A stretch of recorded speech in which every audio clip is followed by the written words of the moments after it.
και άειλα πρόσωπά τους μέσα στη ζωή της Εκκλησίας.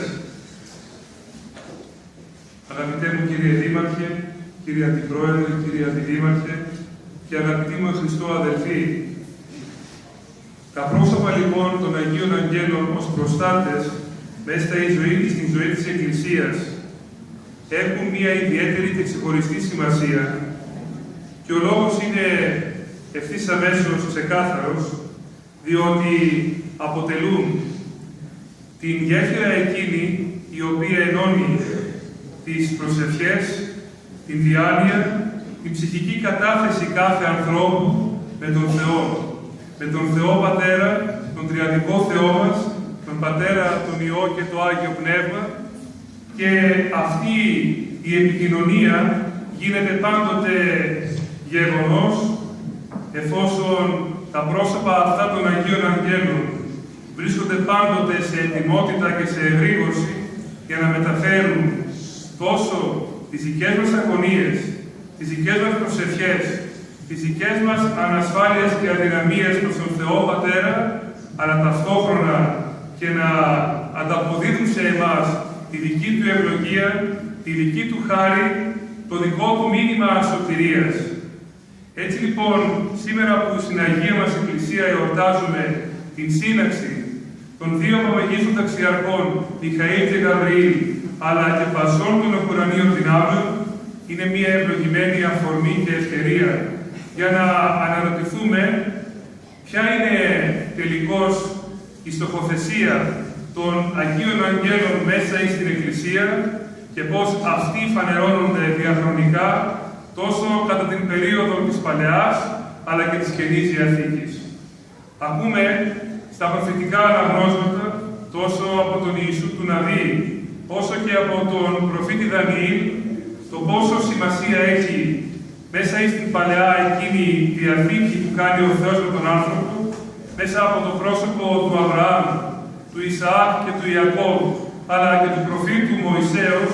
ο οποίος και αποτελεί το πρόσωπο που εξασφαλίζει τη νέα αρχή της Επαγγελίας και τον ευλογημένο τότε λαό του Θεού, τον Ισραήλ, και καθ' όλη αυτή τη διάρκεια της αναζήτησης, πάντοτε άγγελοι είναι εκείνοι οι οποίοι επιστρέφουν τα μηνύματα του Θεού προς τον Μωυσέα, πάντοτε για να τον ενισχύουν και να του δείχνουν τον δρόμο μέσα από τον οποίο πρέπει να πορεύεται μέσα από την έξοδο την οποία έκανε από την Αίγυπτο προς την γη της Ευαγγελίας. Το αυτό γίνεται και κατά την περίοδο πριν τον Μωυσέα, όπου ο Αβραάμ είναι εκείνος ο οποίος, όπως γνωρίζετε πολύ καλά, έχει πάρα πολύ στενή σχέση με τον Θεό και πάντοτε κατά την ώρα που ο Θεός του ζητά να θυσιάσει το μονάκριβο γιο του, κατά την ώρα εκείνη που η πίστη του δοκιμάζεται, πάλι άγγελος Κυρίου, έχοντας δει ο Θεός τη μεγάλη του πίστη, αποστέλλεται για να σταματήσει τη θυσία αυτή την ανθρώπινη και να του πει ο Θεός ότι δεν θέλω τη θυσία του παιδιού σου, αλλά θέλω τη δική σου συνεχή σχέση και επικοινωνία μαζί μου. Και πάλι στον χώρο της Παλαιάς Διαθήκης θα δούμε όταν ο Μωυσής ανεβαίνει στο όρο Σινά και εκεί ομιλεί με τον Θεό ως ίσος με ίσον, πρόσωπο με πρόσωπο και αντικρίζει εκείνον τον οποίο ουδής άνθρωπος μπορεί ποτέ να αντικρίσει, πάντοτε αυτό το οποίο συνοδεύει και την παρουσία και την αποχώρηση του Θεού από την συνομιλία τους είναι οι Άγιοι Άγγελοι. Είναι τα πρόσωπα εκείνα, επαναλαμβάνω, τα άειλα, τα οποία ως πνεύματα λειτουργικά προς διακονία αποστελόμενα είναι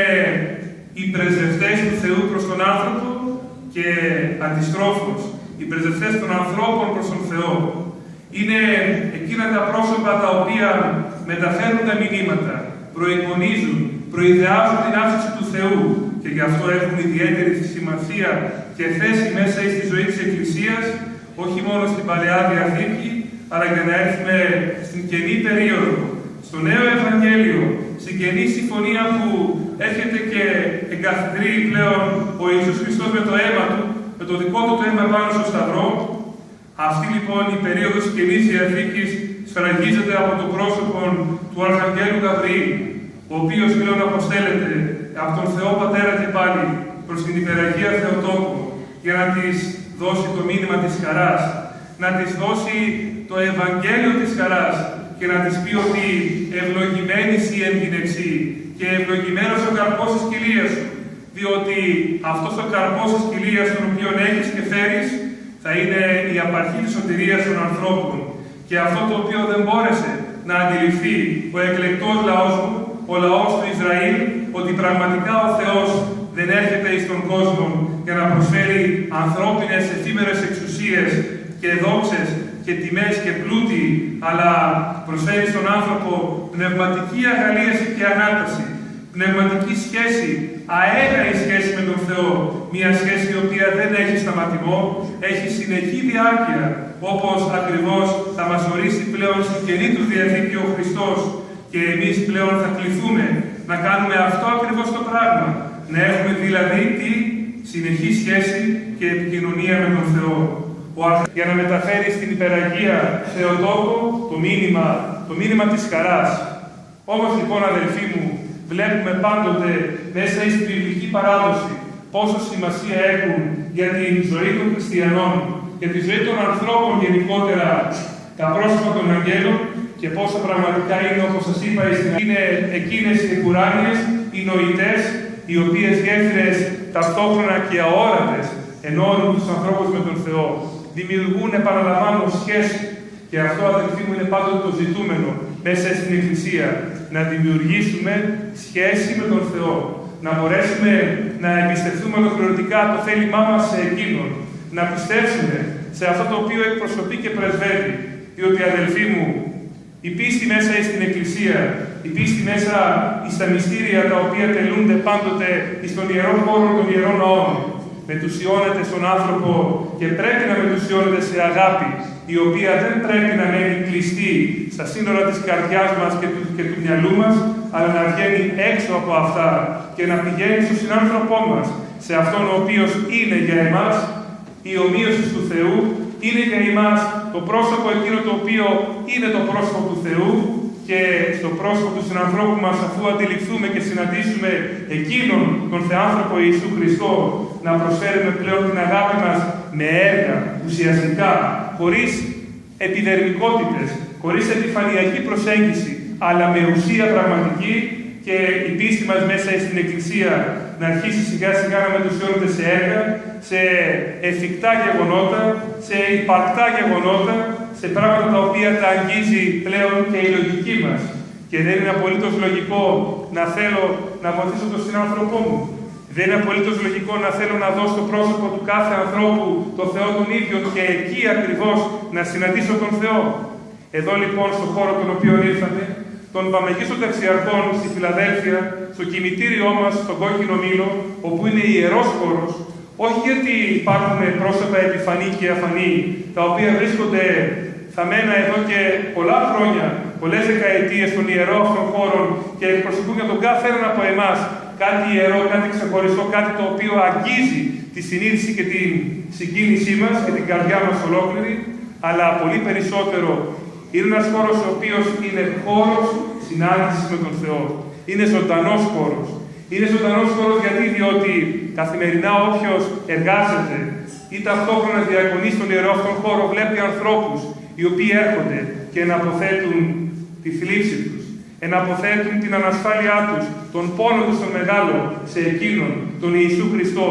Και δεν θα μπορούσε, αδελφοί μου, να υπάρχει καλύτερη αφιέρωση σε Εκκλησία από τους Παμεγίστους Ταξιάρχες στον ιερό αυτόν χώρο, διότι οι Άγιοι Άγγελοι είναι αυτοί οι οποίοι κάνουν πράξη, πραγματώνουν την επικοινωνία και τη σχέση με τον Θεό. Έτσι λοιπόν, στον ιερό αυτό χώρο του κημητηρίου που σήμερα τελούμε τον εσπερινό της εορτής των Παμεγίστων Ταξιαρχών, της συνάξεώς τους,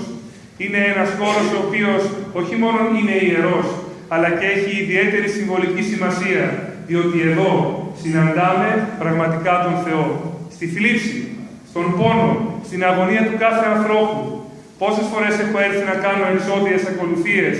πόσες φορές έχω έρθει να τελέσω τρισάγια στους τάφους των ανθρώπων οι οποίοι είναι είτε ειδικοί οι δικοί μου, είτε άνθρωποι οι οποίοι με έχουν παρακαλέσει. Και δεν έχω εδώ συναντήσει ακριβώς αυτή την ανάγκη που έχει ο άνθρωπος να επικοινωνήσει μαζί με τον Θεό. Και πάντοτε τα πρόσωπα των κληρικών, τα πρόσωπα των εργαζομένων στον χώρο αυτόν πρέπει να έχουν ιδιαίτερη προσοχή. Πρέπει να έχουν ιδιαίτερη συναίσθηση της αποστολής τους, διότι εδώ ο χώρος αυτός ξεπερνάει τη σφαίρα του επαγγέλματος και γίνεται χώρος ιερός, χώρος συναντήσεως με τον Θεό, και πρέπει στον χώρο αυτόν οι άνθρωποι οι οποίοι εργάζονται να αντιληφθούν ότι δεν μπορούν να εξοικειωθούν. Δεν μπορούν να αισθανθούν ότι ο χώρος αυτός είναι όπως οποιοδήποτε άλλος, γιατί εδώ συναντάς τον Θεό. Και εδώ, επαναλαμβάνω, οι άνθρωποι έχουν ανάγκη ακόμα και τον γλυκό λόγο, ακόμα και το γλυκύ βλέμμα, ακόμα και μια σωστή και ανθρώπινη κουβέντα, διότι ξέρουμε πάρα πολύ καλά ότι αυτός ο οποίος είναι ο αρχηγός της ζωής και του θανάτου, ο Κύριος μας Ιησούς Χριστός, αυτός μόνο μπορεί να δώσει στον άνθρωπο τη ζωή και να την πάρει. Εμείς οι άνθρωποι είμεθα αδύναμοι και δεν μπορούμε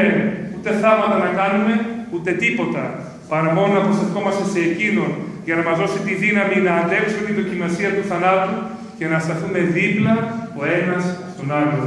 Να αισθανθούμε ότι αυτή ακριβώς η σχέση μας και η παρουσία μας είναι σχέση αγαπητική, σχέση Θεού με ανθρώπους, σχέση η οποία πρέπει να είναι συνεχής και να έχει πάντα γνώμονα την παραμυθία, την παρηγορία, την οποία οι άνθρωποι χρειάζονται να βρουν εδώ, στον ιερό αυτόν χώρο, επαναλαμβάνω, από το πρόσωπο του Θεού, διαπρεσβειών των Αγίων Αγγέλων και πάντοτε με τη φυσική παρουσία των ανθρώπων εκείνων, οι οποίοι είτε ως ιερείς διάκονοι, είτε ως εργαζόμενοι έχουν το χρέος αυτό να μπορούν να κάνουν πράξη την αγάπη αυτή που έχει ο άνθρωπος ανάγκη να βιώσει επάνω στην θλίψη του, την αγωνία και τον πόνο του. Με αυτές λοιπόν τις απλές σκέψεις, αδελφοί μου, σήμερα εορτάζουμε τη σύναξη αυτή των Αγίων Αγγέλων και πρέπει να είμεθα χαρούμενοι και να γεμίζει η καρδιά μας χαρά, διότι παρότι είμαστε σε χώρο κημητηρίου, είμαστε σε χώρο Αναστάσεως, σε χώρο ζωής, σε χώρο προσευχής, σε χώρο κοινωνίας με τον Θεό. Και αυτός ο χώρος πρέπει για εμάς να είναι πάντοτε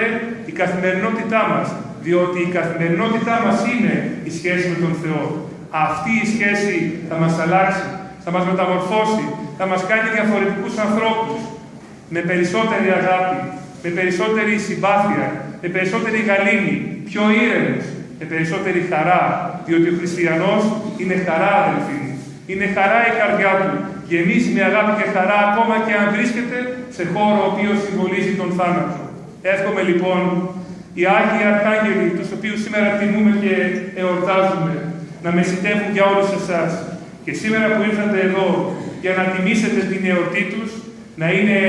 η εορτή αυτή η απαρχή, να αντιληφθείτε ότι και να αντιληφθούμε ότι η σχέση με τον Θεό και η προσευχητική μας επικοινωνία είναι το μείζον, είναι το μεγαλύτερο, διότι ο Θεός είναι μαζί μας, ο Θεός είναι πάντα κοντά μας και πάντοτε μας επισκέπτεται μέσα των Αγίων Αγγέλων. Να είσαστε όλοι ευλογημένοι και πάντοτε οι Άγιοι Αρχάγγελοι να σκεπάζουν τις ζωές και τα σπίτια σας, στο Δήμο μας, σε όλο το Δημοτικό Συμβούλιο, στον Δήμαρχο και σε όλους εσάς. Και θα ήθελα και να τον ευχαριστήσω, διότι